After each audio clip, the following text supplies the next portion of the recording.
Konnichiwa guys, welcome to our channel Loops of Biology. I'm Yogiraj Jakkal taking you all to the next part of biomolecules, that is RNA. As we have seen last time, what is the structure of DNA, what are its dimensions and what is actually the function of DNA in the cell. However, from DNA we are going to get RNA in the next step. So RNA is basically called as ribonucleic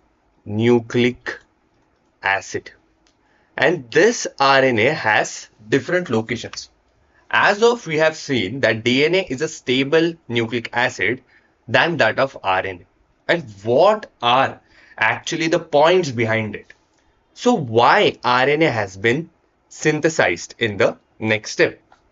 So this RNA has presence of has presence of ribose sugar, and generally RNA is single stranded is single stranded. Now we have seen in the case of DNA that DNA is generally double stranded and it is in a helical pattern. So what about RNA? Whenever I am considering a single stranded RNA, that means the polarity, I hope everyone was clear with the polarity of DNA. If not, please go and watch my video on the particular DNA topic.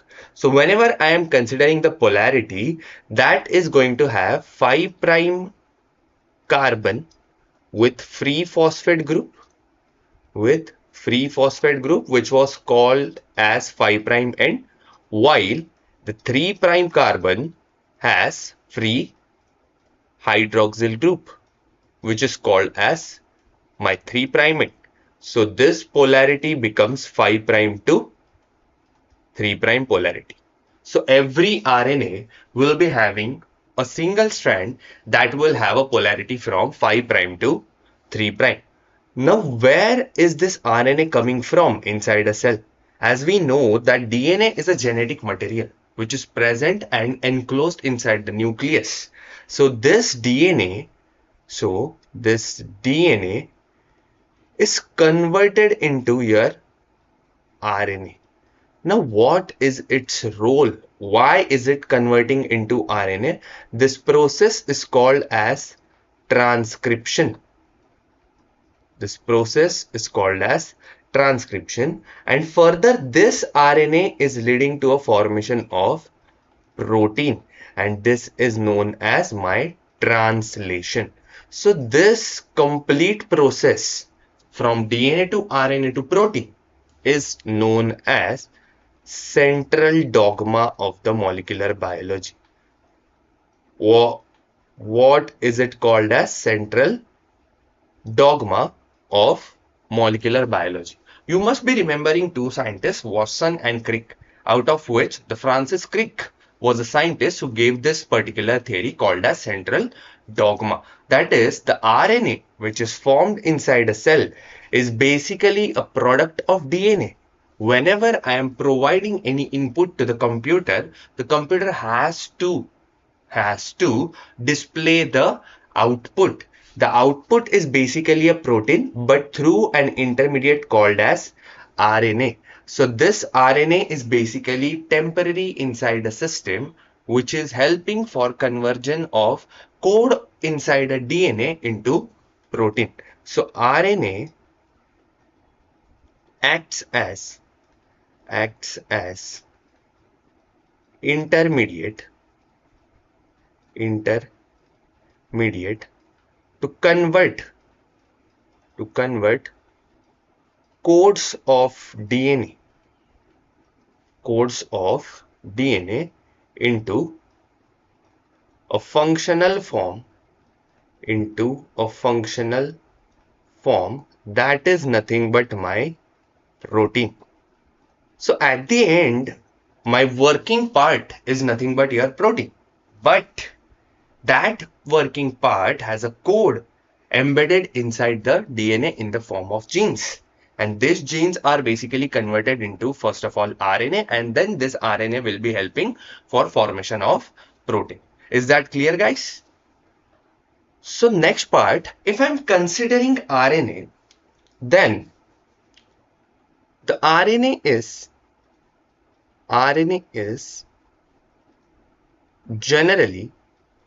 generally temporary.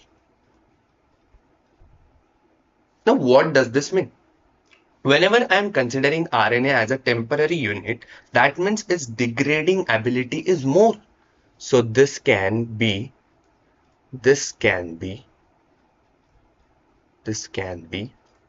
easily degraded. Now, as we have seen that the RNA is a single-stranded structure. So single-stranded structure will not have that much of the uh, structural integrity. So here, single-stranded structure. So single-stranded structure will not have structural stability, and that's why it is easy for RNA to get degraded. That means its half-life is less. All right, its half-life is less. Now, what do we mean by half-life? Half-life is nothing but a time taken. All right, it is a time taken by any compound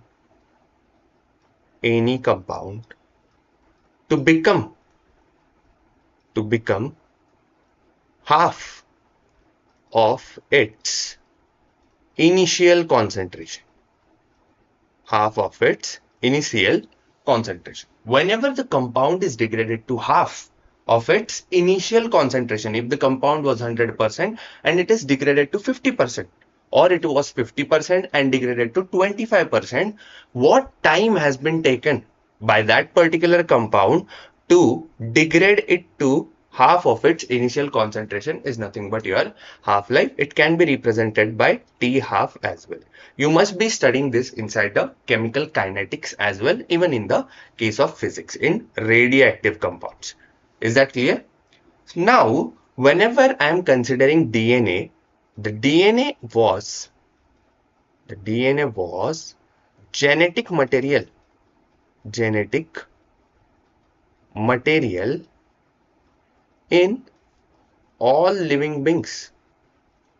in all living beings, that is all living organisms.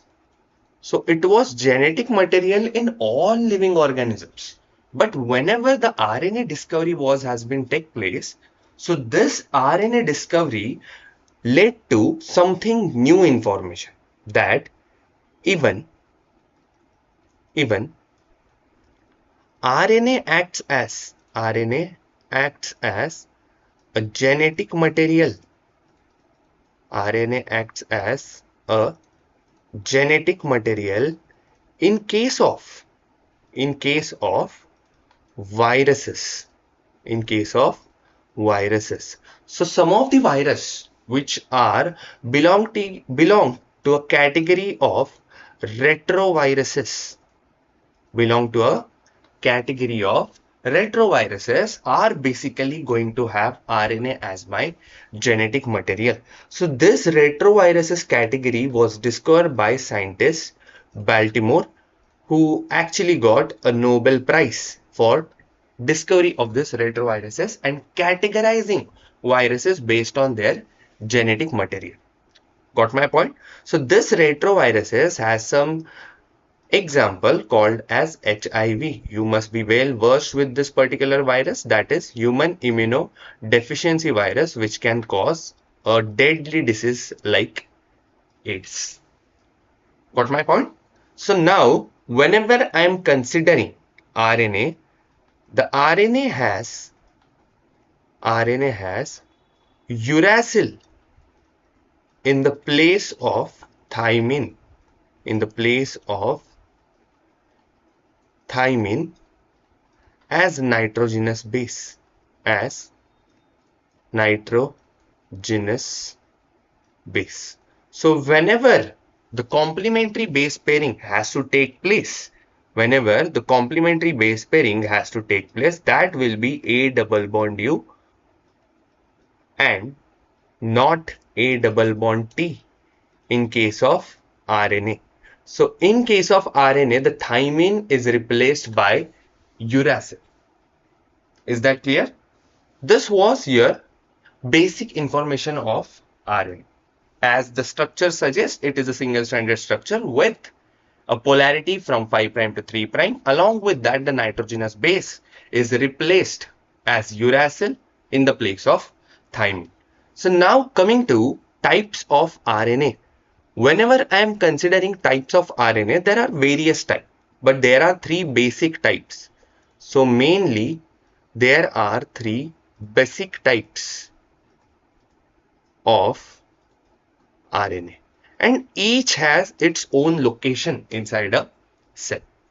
Okay, so if I'm considering first case, that is nothing but mRNA. As the name suggests, M stands for messenger.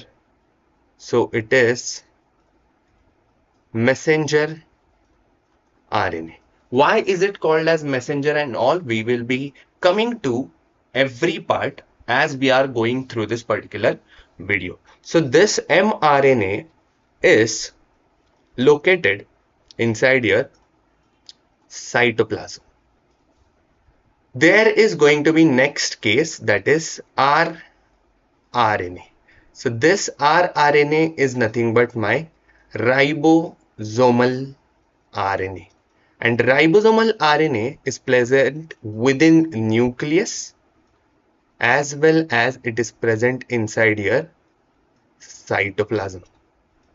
While if I am considering the third case, that is tRNA, this is known as transfer RNA. And this transfer RNA is present within your cytoplasm of the cell. I hope you are well versed with these names now. The cytoplasm, nucleus, tRNA, rRNA and mRNA. Okay. So let's move on to the first type of the RNA, that is mRNA. Now this mRNA is also called as messenger RNA, or it is also called as template RNA. Now can you guess why the name template has been come in the picture? So this particular template, whenever we are thinking about a template, that means we have some set of work which has been given to us, and following that we have to extract our own idea. So whenever I am considering a template, the template of this particular RNA has a code. It has a copied code from DNA for protein synthesis, So whenever I am considering as a messenger RNA, the name suggests it carries some message. It carries some message on a template form, and this message is for protein synthesis. Alright, so the mRNA is basically called as messenger RNA, that it carries a message for protein synthesis, Now what and how it will carry this kind of message? So whenever I am considering the DNA is first converted into your mRNA. Alright, the DNA is converted into your mRNA, and this complete process is called as my transcription. So the mRNA synthesis inside any cell. Alright, the mRNA synthesis inside any cell is always going to work through transcription.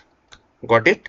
So this mRNA is around 5% of total RNA.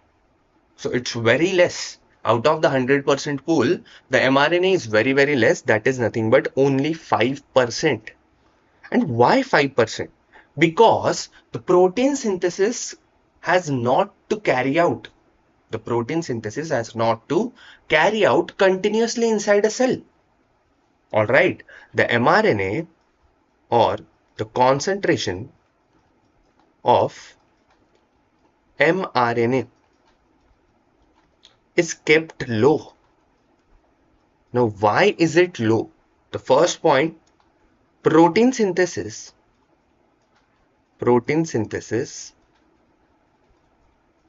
should not be carried out, should not be carried out continuously in unnecessary phase. So whenever the protein synthesis should not be required, then the mRNA has not to be present inside a cytoplasm. It's as simple as that. The next case is its stability. The mRNA is least stable, as it is a straight chain. It is a straight chain of a sequence of nucleotide,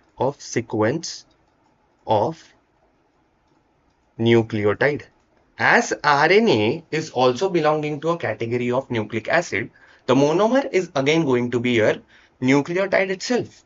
So whenever I'm considering the mRNA is completely a straight chain, guys, a straight chain of a sequence of nucleotide. Now, as we know that mRNA is less stable because of the straight chain, then why are we keeping it as a straight chain? That should be a question. So why mRNA is in a straight chain format? So why in straight chain? So answer for this is basically it helps to expose the sequence of nucleotides for protein synthesis, as the mRNA was carrying a message for protein synthesis, that message has to be seen by something. All right.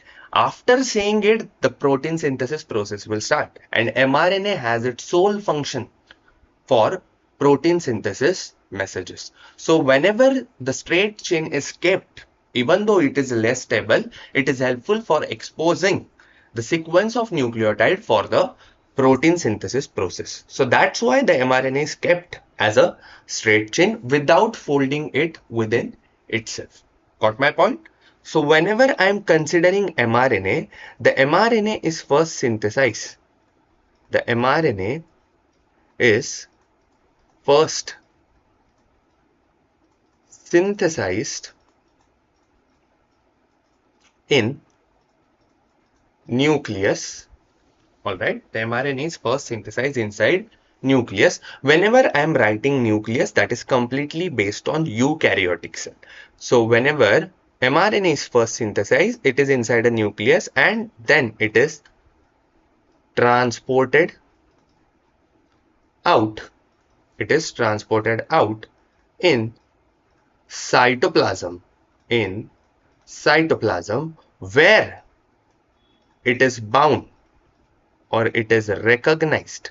It is recognized by ribosome. Now, how does this particular ribosome understood that this is our mRNA to code and not the third party mRNA? Okay, we have to think about it. We have to think out of the box, then only our concepts are going to get clear, guys. So whenever I'm considering mRNA, all right, the mRNA polarity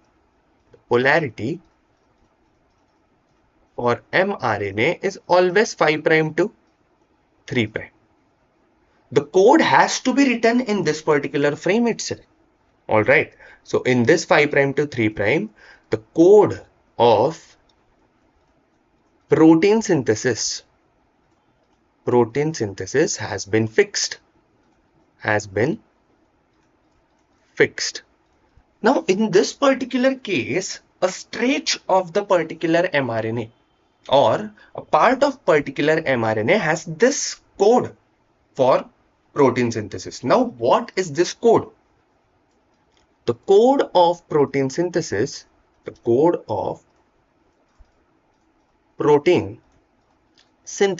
is in the form of amino acid, in the form of synthesized amino acid. So as per the amino acid are synthesizing, the code is basically a settled code. But what amino acid or which amino acid has to be formed? So the type of amino acid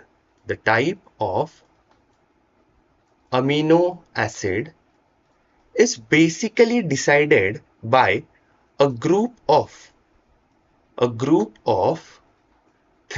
nucleotides. This is very, very important. On the mRNA, there is going to be a group of 3 nucleotides, and this 3 nucleotide is called as codon.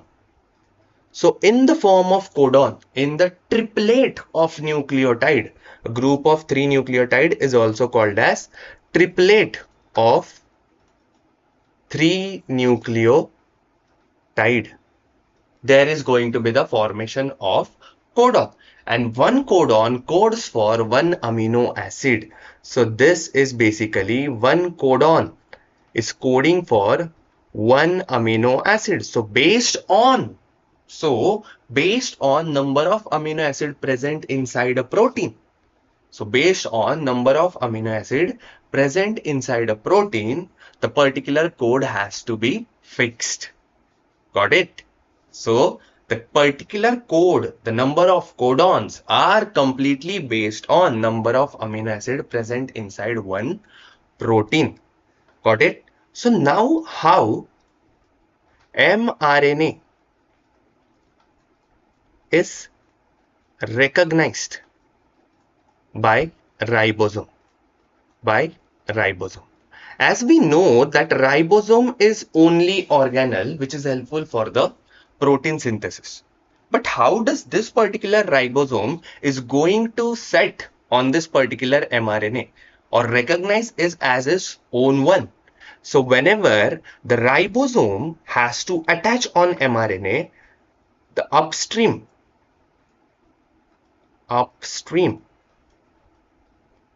of 5 prime end of mRNA has some conserved sequence. I hope you are remembering this. If not, please go and watch my video on ribosomes. So whenever I am considering a conserved sequence, this is specific for prokaryotes and eukaryotes. So based on the type and nature of this particular cell, the particular mRNA is designed on upstream. What do you mean by upstream? If suppose this is my mRNA from 5 prime to 3 prime, so behind the 5 prime region, is nothing but my upstream, and on right side of the 5 region is called as my downstream. So moving towards the polarity, is always downstream, and moving away from the polarity is always going to be my upstream region. So on the upstream region, there is one sequence which is conserved sequence. Conserved sequence means it has not been changed throughout the process of evolution. Got it? So next part of this particular session is nothing but your rRNA. Alright. So next part is nothing but your rRNA. So this rRNA is having a name called as ribosomal RNA. Alright. This is called as your ribosomal RNA. So now, as the name suggests, that ribosomal RNA, it is present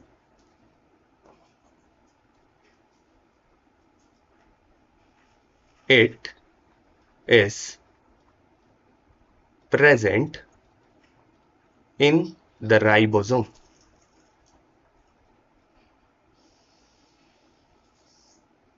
In the ribosome. So this rRNA is present inside a ribosome, and this ribosome was very much helpful, or the sole component in protein synthesis, or the sole component in protein synthesis. Now where does this ribosome is coming from, and how the rRNA is settled in such a way that the ribosome is going to be formed? So as per the rRNA name suggests, so rRNA is present in cytoplasm as well as nucleus, and specifically if I am calling it is nucleolus. I hope everyone is remembering. If not, please go and watch my video on nucleus. Every video, every topic is correlated inside a biology, and if you are not well versed with the part, you have to go and search for that particular topic first and then move on with the next part. So whenever I am considering the nucleolus is basically having loaded with rRNA, and this nucleolus is the only organelle which is helpful for your ribosome synthesis. So this helps in synthesis of ribosome. So this helps in synthesis of ribosomes. So whenever the nucleus is need to form a ribosome, then rRNA has to be folded, as the mRNA or any structure of RNA is single-stranded. So this single-stranded structure has to get folded and then it has to be fixed inside the structure of ribosome. Got my point? So there is nothing but the polarity is again in 5' to 3' direction, but the single strand has been folded on each other, to form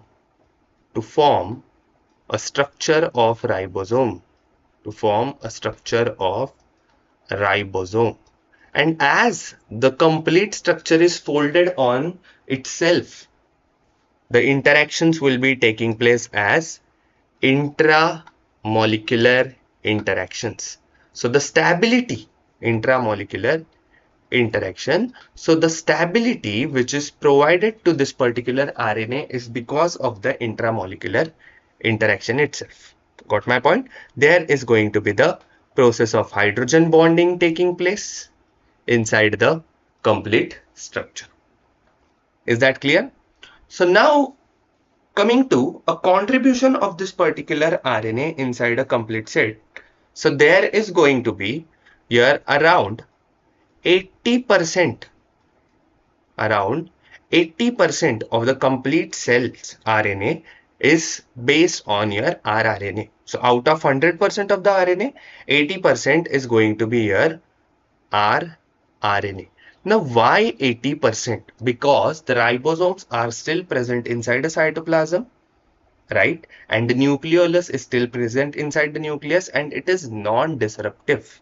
They are not degrading inside a cell.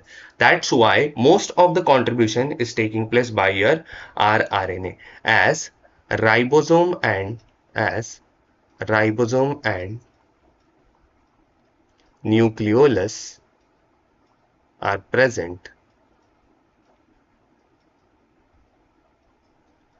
continuously inside the cell. Got it? So whenever I am considering rRNA, is that any role? Is there any role of this particular rRNA specifically inside the ribosome? Yes. So this rRNA is forming a ribosome first of all. Is forming a ribosome first of all. But ribosome has its two roles. The ribosome has its two roles. Which are they? There are two subunits. The small one, that is the small subunit, and a large subunit. A large subunit. Whenever I am considering a smaller subunit, this small subunit is basically helps in recognition of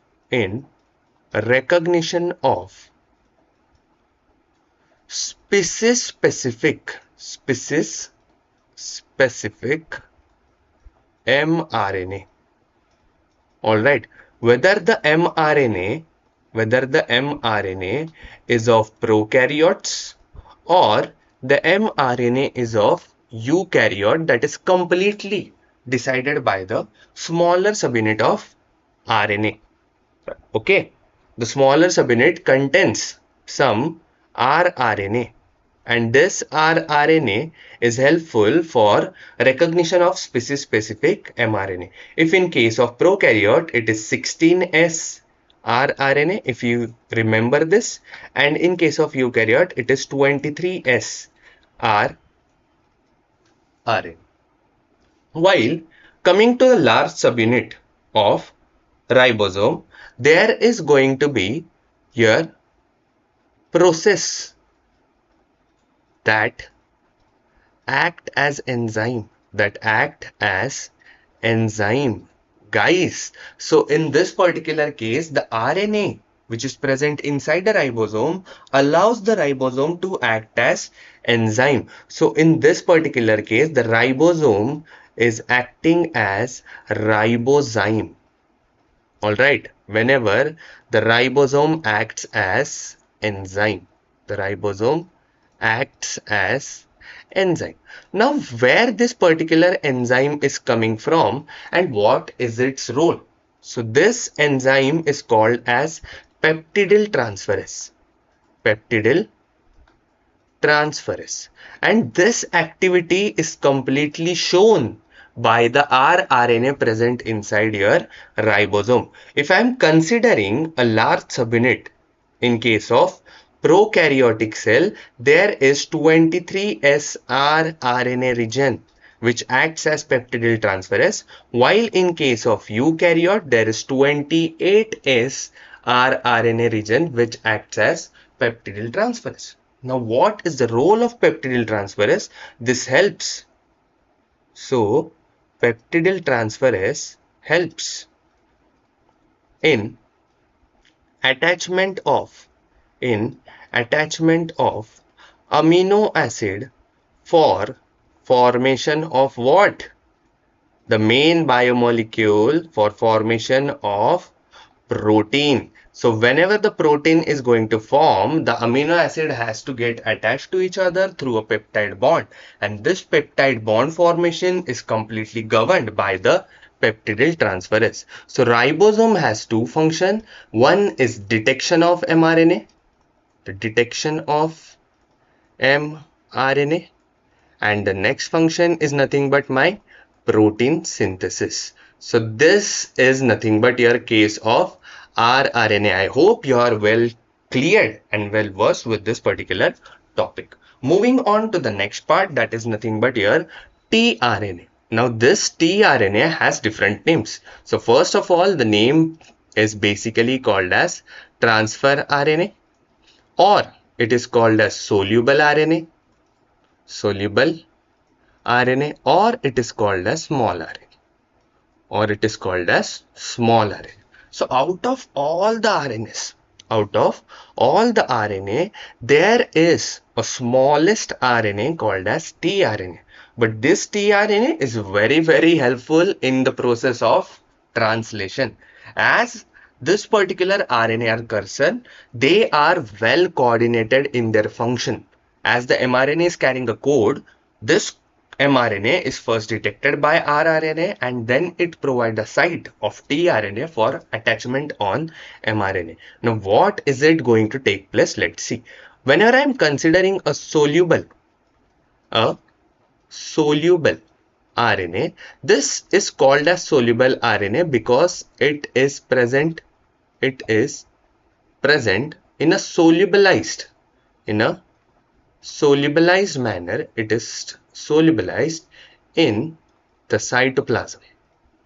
So in the case of cytoplasm, there is a presence of tRNA, but in the soluble form, and it contributes around 10 to 15% of total RNA volume.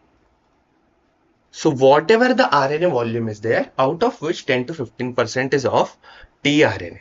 So there are different kinds of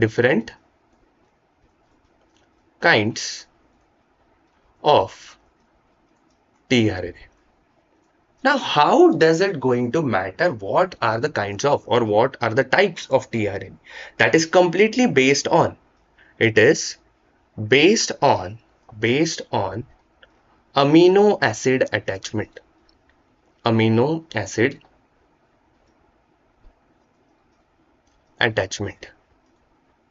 Now, as the name suggests, that is transfer RNA. That means it is going to transfer something in the protein synthesis process. So it helps transferring amino acid in the process of protein synthesis. As we know that amino acids are organic molecule, so they are not coming on their own with their own legs or hands. So they have to be transferred by something, and that something is nothing but your tRNA. So tRNA is helpful for binding site of amino acid and carrying them in the process of protein synthesis. So now the structure of tRNA was a big conflict. There are two models for the structure of tRNA. One is basically called as hairpin model. Everyone, in the case of female students, they are basically well versed with the banana clip. I hope you have been heard of the banana clip. So similar way this particular model works. The hairpin model is like a banana clip. However, the second model is called as clover leaf model. As you can see, there is one 5' end and one 3' end. That means this structure is also linear, but it is folded in such a way that there are formation of 4 different arms. Alright, there are formation of 4 different arms. If I am talking about the T loop, alright, if I am talking about tRNA, let's talk about all components of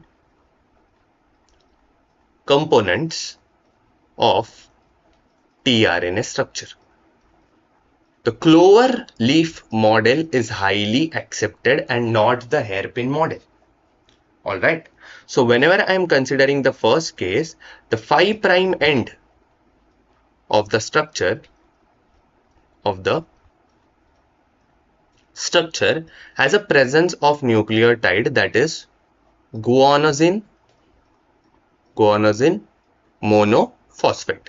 I hope you are well known and well aware about the names of nucleotide.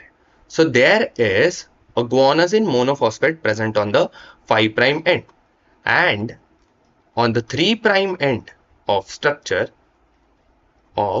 the structure, there is a group called as CCA group. Alright, 5' to 3'. Always you have to read a frame from 5' to 3' and not 3' to 5'. So whenever I am reading a particular frame from 5' to 3', there will be a CCA group, and this CCA group is called as acceptor arm. Now it is accepting something, so it is helping for attachment of amino acid. So there will be attachment of amino acid taking place on this particular arm. Third case is nothing but here DHU loop. Alright, so there is nothing but DHU loop. Whenever I am considering a DHU loop, it interacts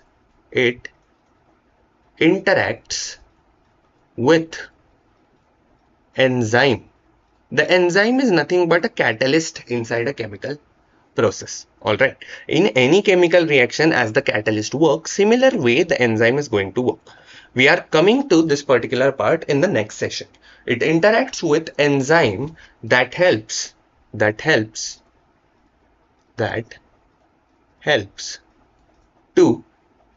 add amino acid on the 3' end. Alright, next case is T loop, which is also called as T-Psi-C loop. So there is a T loop, as I have told you that ribosome is providing a site for attachment of tRNA. So tRNA has to interact with the ribosome as well. So this loop interacts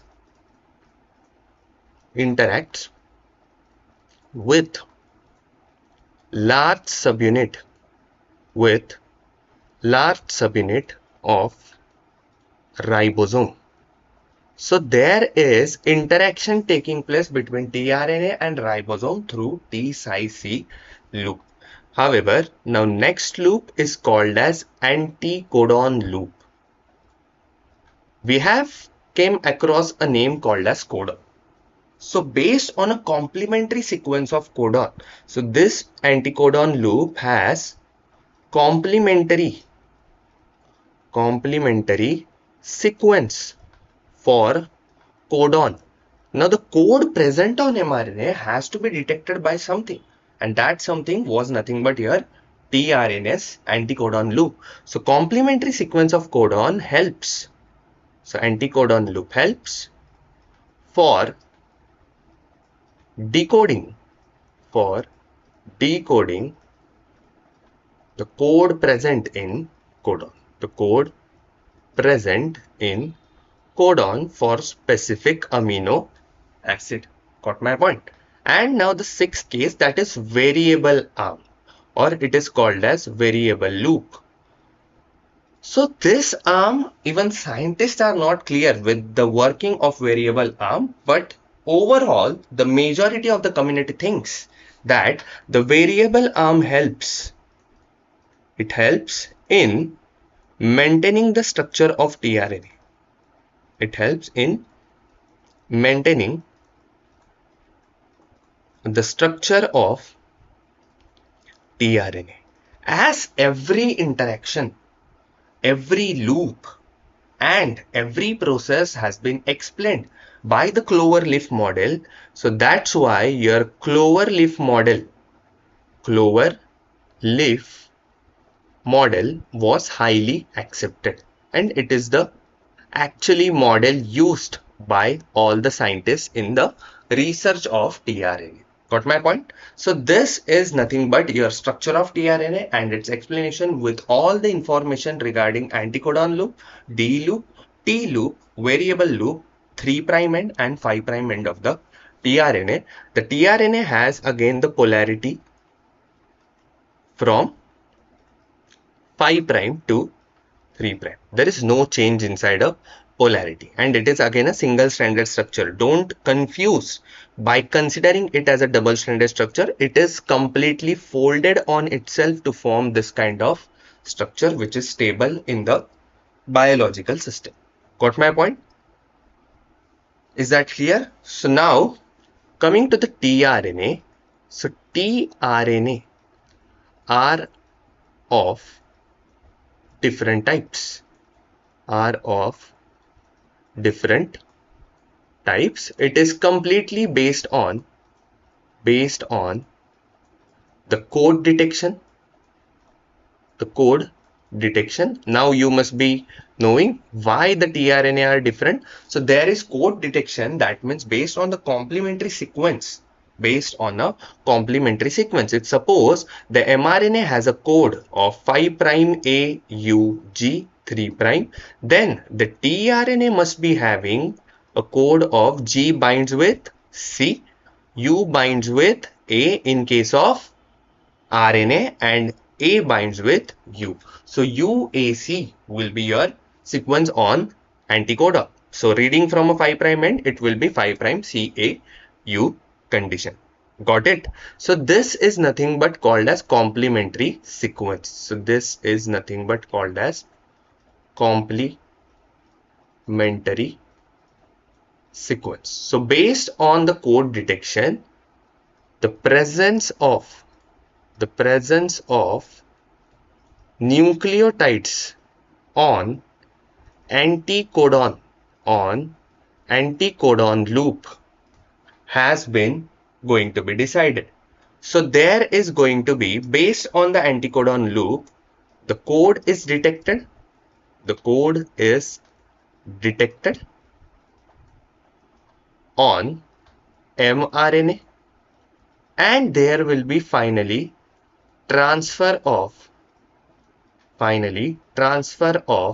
amino acid takes place. So there will be finally the transfer of amino acid is going to take place. This is your complete part of tRNA.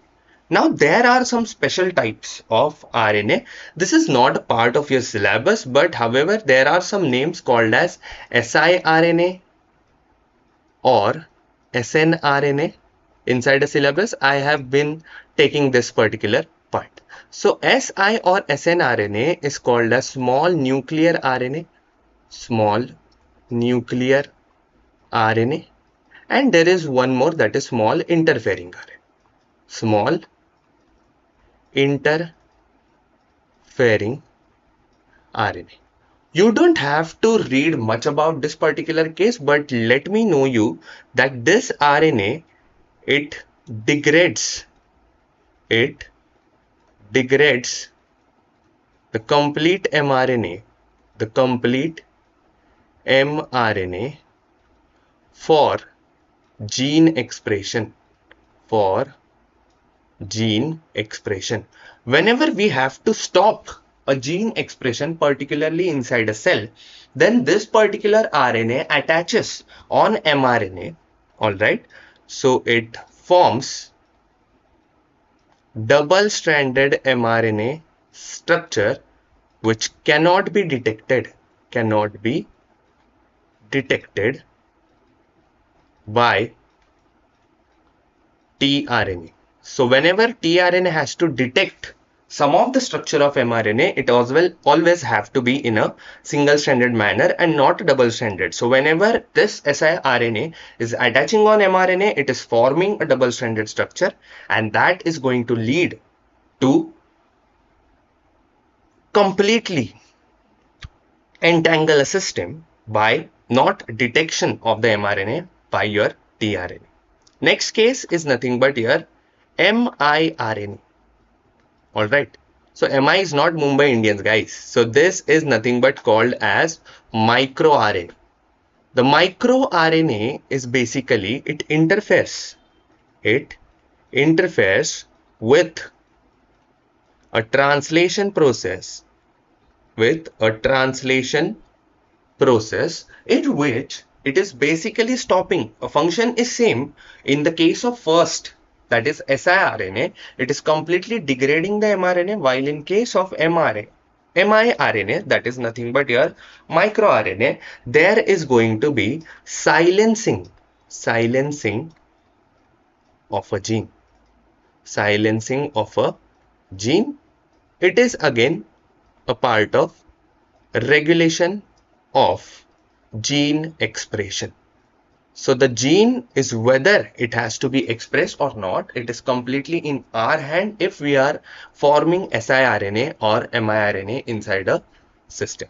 Got it? So you can see if I am considering siRNA, there is formation of double-stranded structure, while in case of mRNA, there is a partial double-stranded structure, but the sequence is basically silenced. Silenced means there is again stopping the gene from getting expressed.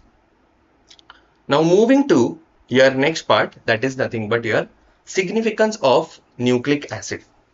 Alright, this miRNA and siRNA, we don't have to go much into detail because that is a completely part of research stream, and you must be knowing or coming across the application of mRNA in the next set, that is in biotechnology part. Alright, so significance of nucleic acid. So what is the significance? It is a genetic material. First of all, it is a genetic material of a cell or a cellular entity So what are a cellular entity? They are nothing but here viruses. So there is nucleic acid which can act as a genetic material inside a cell or even a cellular entity. Next case is nothing but the complete code of protein synthesis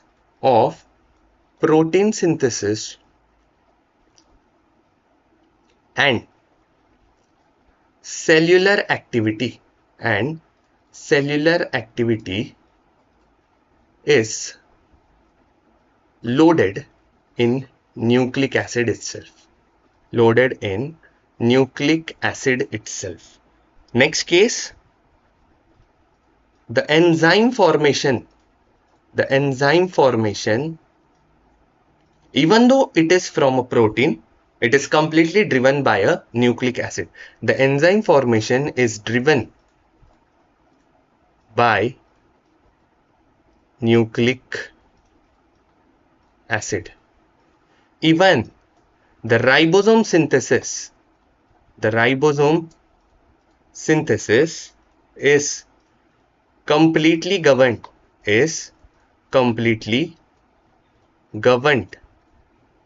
by nucleic acids.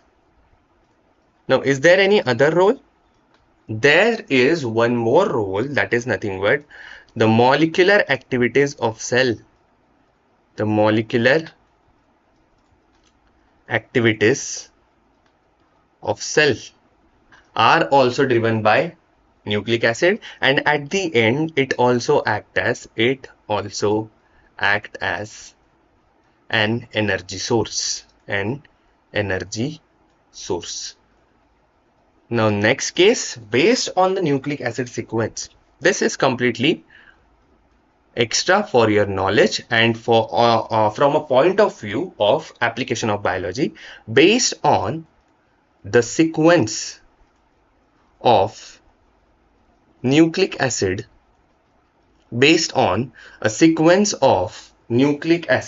there can be a detection of set of genes present it, and you can identify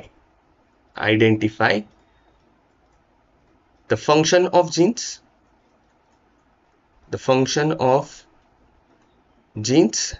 and its impact on medical industry as well. All right. In the case of medical industry or any other biological stream,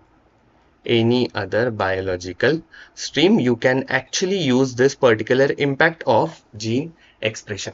Along with that, based on a sequence itself, you can plot a phylogenetic tree. You can plot a phylogenetic tree for fundamental relation between species. So if there are two species, is there any correlation between them? That can also be found out by your gene sequence present inside the nucleic acid. Next case, the nucleic acid sequence,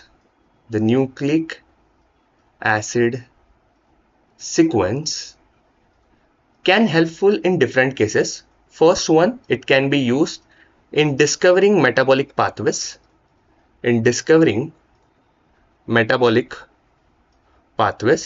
It can also useful in forensic studies. It can also be useful in parental detection. Alright, it can also be useful for cellular activity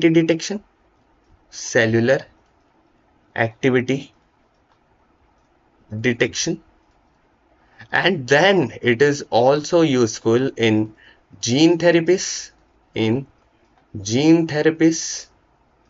as well as detection of deadliest diseases,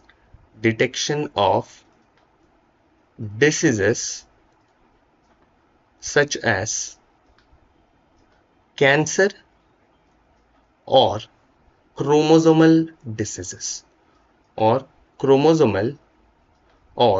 genetic